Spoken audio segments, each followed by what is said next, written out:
Actually, Stephen called me. We had another project that we were getting ready to go do, and Stephen called me to tell me that it was on hold. He was like kind of a stop the presses phone call, and he said, "I just read Scott's new script." He said, "I think it's the best thing Scott's ever written," which is saying a lot. I mean, I did The Informant, and Scott also wrote one of the writers on The Bourne Ultimatum. Like, I've worked with Scott a lot, and I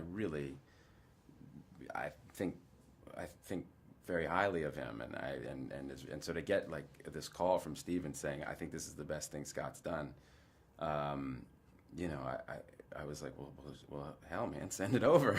So he sent it over with a note that said, "Read this, then wash your hands," and I read it, and I just loved it. I thought it was a terrific, really exciting, really believable pandemic, thriller. I thought it was just great, and but with this kind of emotional heart to it, and so it was a pretty easy kind of yes for me.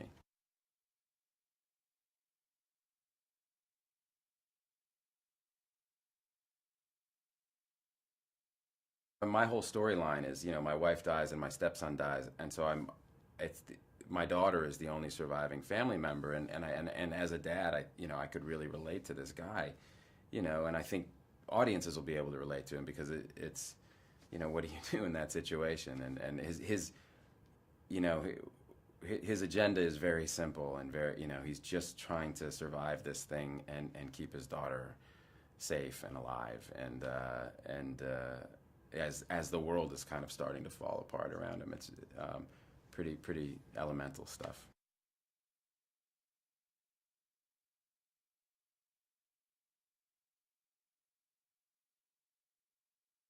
All the research that they did was really just in trying to kind of gin up a story that was as realistic as possible, and so this is like very, very real.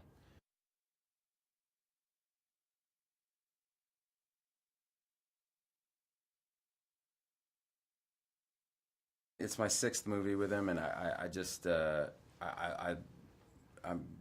anytime I get a chance to work with him, it's really great. He's I learn a ton every time I work with him, but it's also just fun, And he's got the same crew that he works with.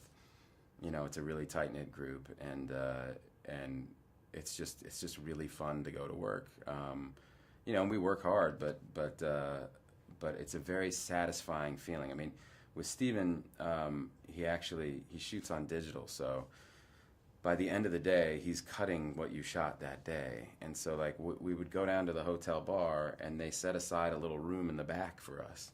And we'd go and sit down, and it would be Scott and Steven and Greg Jacobs and Stacy and Schamberg, like the producers. And we'd sit down and kind of shoot the breeze while Steven put his headphones on and started working on his laptop, and we'd talk for a little while, and about an hour later Stephen would go, "Okay," and he'd pull his headphones off and he'd turn the computer around and he'd show us the cut scene that we'd done that day. So it's really a luxury as an actor. You always know what movie you're in. Nothing's a surprise to you. You're a part of the decision making process. He gives you enough information so that you can really do your best stuff.